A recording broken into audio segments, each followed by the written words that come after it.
چلتے چلتے کہا میرے چچا میرے آقا حسین کو سلام کہنا اور کہہ دینا بھیا علی اکبر سے کہ آپ کی بہن بہت پریشان ہے، اور پھوپھی زینب کو بھی پیغام یہ بھجوانا، پھوپھی زینب سے کہنا کہ صغرا راتوں دن روضہ رسول پہ جا کے تڑپتی ہے۔ قاصد خط لے کر صغرا کا چلا گیا۔ فضل نے وعدہ کیا تھا کہ آپ گھر میں بیٹھیے، خبر میں لاؤں گا۔ اب جو صبح ہوتی تو عباس کا 5 سال کا بیٹا مدینے کے باہر چلچلاتی دھوپ میں جا کر شہر مدینہ کے باہر خاک پر بیٹھ جاتا اور دن بھر دھوپ میں بیٹھا رہتا کہ شاید ادھر سے کوئی سوار آئے اور خبر لائے۔ کافی عرصہ گزر گیا، اسی طرح فضل بیٹھے رہے اور انتظار کرتے رہے۔ شام کو سر جھکاتے ہوئے آتے اور کہتا میری شہزادی آج بھی کوئی خبر نہیں آئی۔ ایک دن فضل اسی طرح دھوپ میں بیٹھے تھے کہ ایک سوار کمر میں تلوار لگائے اور ہاتھ میں کاغذ لیے ہوئے گھوڑے کو تیز دوڑاتا ہوا آیا۔ اس سے پہلے کہ وہ مدینے میں داخل ہوتا فضل دوڑ کر پہنچے اور اس کے لجام کو فرس کے پکڑ لیا۔ کہ مدینے میں بعد میں جانا، یہ بتا کہ خبر کس کی لایا ہے؟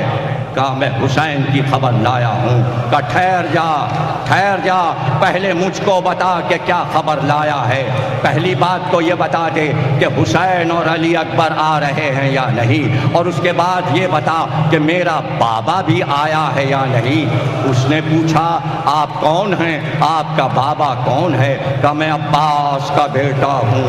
کہا کیوں پوچھ رہے ہیں آپ؟ کہا اس لیے کہ میں نے روضہ رسول پہ قسم کھائی تھی، دادی نے میرے نئے کرتے بنا کے رکھے ہیں، میں نے قسم کھائی تھی جس دن بابا آئیں گے میں نیا کرتا دادی کے ہاتھ کا سلا ہوا پہن کر اپنے بابا کا استقبال کروں گا۔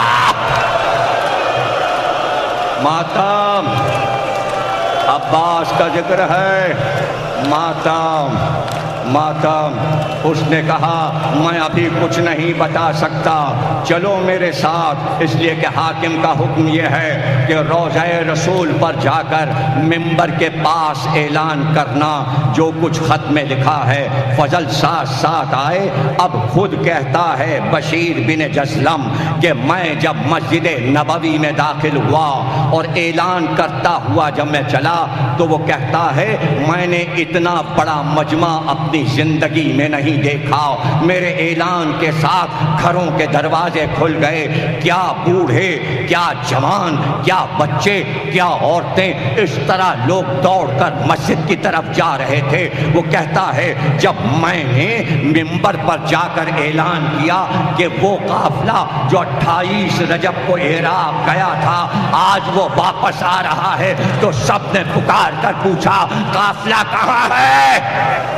تو میں نے جواب دیا بیرون مدینہ وہ قافلہ ٹھہر گیا ہے، سردار بھی ٹھہرا ہے، خیمے وہاں لگے ہیں۔ تو وہ کہتا ہے میں نے اتنے بڑے مجمع کو ایک وقت میں اتنا روتے نہیں دیکھا، زندگی میں ایسا گریہ نہیں دیکھا، لیکن میں نے دیکھا وہ چھوٹا شہزادہ ایک بار دوڑا تو میں نے دیکھا یہ کدھر جاتا ہے، تو میں نے دیکھا کہ ایک بی بی بلند قامت نقاب پوش اور اس کے ساتھ ایک اور بی بی، اس کے ساتھ تیسری بی بی، لیکن 2 بیویاں اس بچی کو سنبھالے ہوئے اس طرف آ رہی تھیں۔ بچہ دوڑا اور دوڑ کر ایک بی بی کی چادر سے لپٹ گیا اور لپٹ کر کہا دادی اماں شاید بابا نہیں آ،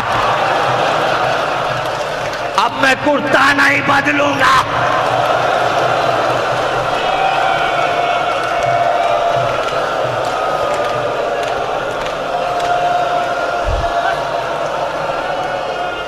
بتقریر خاتمے پر پہنچی، کہتا ہے وہ بی بی آگے بڑھی اور اس نے پکار کر کہا کہ یہ بتا کہ میرے حسین پر کیا گزری۔ کہا میں بتا نہیں سکتا، حسین شہید ہو گئے، حسین قتل کر دیے گئے۔ ایک بار اس بی بی کے بدن میں تھرتھری ہوئی، کہا تو یہ کیسے کہتا ہے؟ کیا میرا عباس بھاگ گیا تھا جو حسین مارا گیا؟ ایسا نہیں ہو سکتا۔ کہا نہیں بی بی ذرا ٹھہرو، پوری بات سنو، عباس تو پہلے ہی مارے گئے، عباس کے تو شانے کٹے۔ ایک بار بی بی چپ ہو گئی اور وہاں سے سیدھے جنت البقیع پہنچی اور قبر زہرا پر پہنچ کے کہا بی بی میں شرمندہ نہیں ہوں، آپ خوش ہیں نا؟ میرے چاروں بیٹے آپ کے بیٹے پر سے قربان ہو گئے، بس سنتے جاؤ۔ اور تقریر خاتمے پہ پہنچ رہی ہے، یہاں تک کہ قافلہ آ گیا، روضہ رسول پر زینب آ گئیں، زری پر آئیں، زری کو تھاما اور تھام کر صرف اتنا کہا نانا آپ کے نواسے کی سنانی لائی ہوں، آپ کا نواسا بھوکا پیاسا کربلا کے میدان میں مارا گیا۔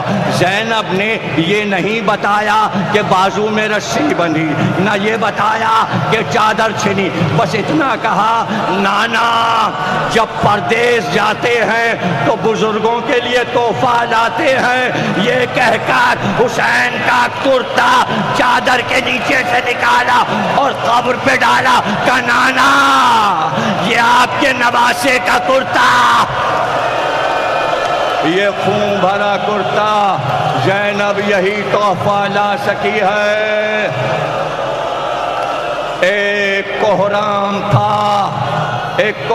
تھا، بنی ہاشم کی عورتیں سر پیٹتی ہوئی جناب عقیل کی بیٹیاں، جناب جعفر طیار کی بیٹیاں، علی کی بیٹیاں سر پیٹ رہی تھیں۔ قبر نبی پہ ایک ماتم تھا اور کوہرام تھا۔ ایک بار شور ہوا حسین کی بیٹی سغرا آ رہی ہے۔ ایک بار زینب اٹھی دوڑ کر بھتیجی کو لپٹایا کہ پھوپھی اماں کوئی نہیں آیا، کہاں سغرا؟ سب مارے گئے۔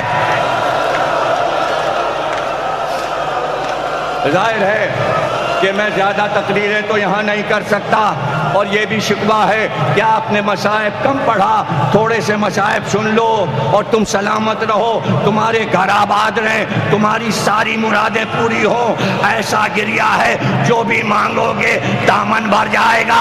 دو چار جملے سنو، اس کے بعد بیویاں اپنے گھر آ گئیں، کہتے ہیں کہ زینب کے گھر پہ پہلے سب جمع ہوئے اور زینب کو سب نے پرسا دیا، پھر ایک ایک گھر پہ جا کر پرسا دیا۔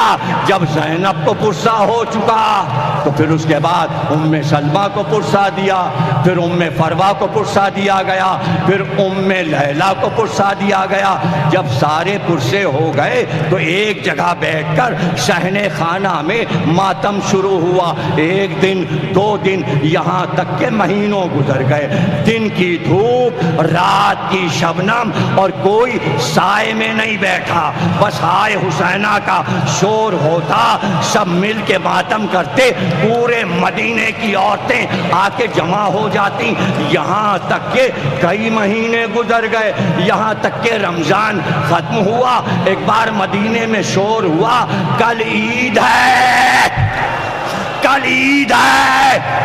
زینب کے کان میں بھی آواز آئی کہ کل عید ہے، بعد کربلا بیویوں کی پہلی عید تھی۔ اب زینب کو یاد آیا، اگر یہ سب پڑھنا ہے تفصیل تو میری کتاب ام البنین ضرور پڑھیے، اس میں میں نے تفصیل لکھی ہے کہ ہمیشہ جب عید کا دن علی کی زندگی میں آتا تو حضرت زینب اپنے گھر پر عید کا چاند دیکھ کر عید منانے کے لیے ہماری منگواتی، اور جب محمل آ جاتی اس میں سوار ہوتی اور سیدھے ام البنین کے گھر جاتی، اور جب گھر میں پہنچتی تو 4 جوان بھائی عباس کے بھائی زینب کو ہماری سے اتارتے، تو زینب یہ کہتی اب میری عید ہوئی ہے، میں نے عباس کو دیکھا، میں نے عید کا چاند دیکھا۔ بہت گریہ کرو گے، جب یاد کرو گے تو بہت رو گے۔ ساری عیدیں ایسے گزری کہ عباس 32 برس کے ہو گئے، لیکن ام البنین کو معلوم تھا کہ عید کی صبح کو شہزادی میرے گھر آتی ہیں۔ اب سن لو، جب زینب آ جاتی تو عباس مشک لے کر جاتے اور پانی بھر کر لاتے۔ سب سے پہلا جام بھر کر پانی کا زینب کو عباس پیش کرتے۔ زینب کہتی یہ پانی پی کر مجھے عید کا مزہ معلوم ہوتا ہے۔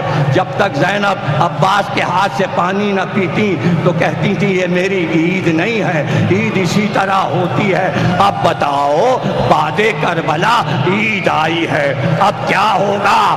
پہلی عید ہے، جب عید آئی سب پریشان تھے، ام البنین حیران تھی اپنے گھر میں کہ کیا ہوگا۔ ایک بار زینب نے کہا سید سجاد ہماری منگاؤ، بھائی ماتا ہماری منگاؤ۔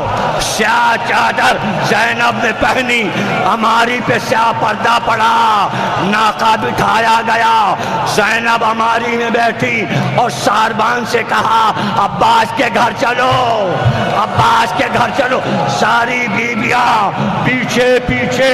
ایک بار ہماری سے زینب اتری اور اتر کر پردہ ہٹا کر صحن خانہ میں آئی۔ اب جو دیکھا تو ام البنین سر کے بال بکھرائے، دوڑ کر زینب سے لپٹ گئی، ارے عید ہے عید، ارے آل محمد کی عید ہے، سن لو، گریا کرو۔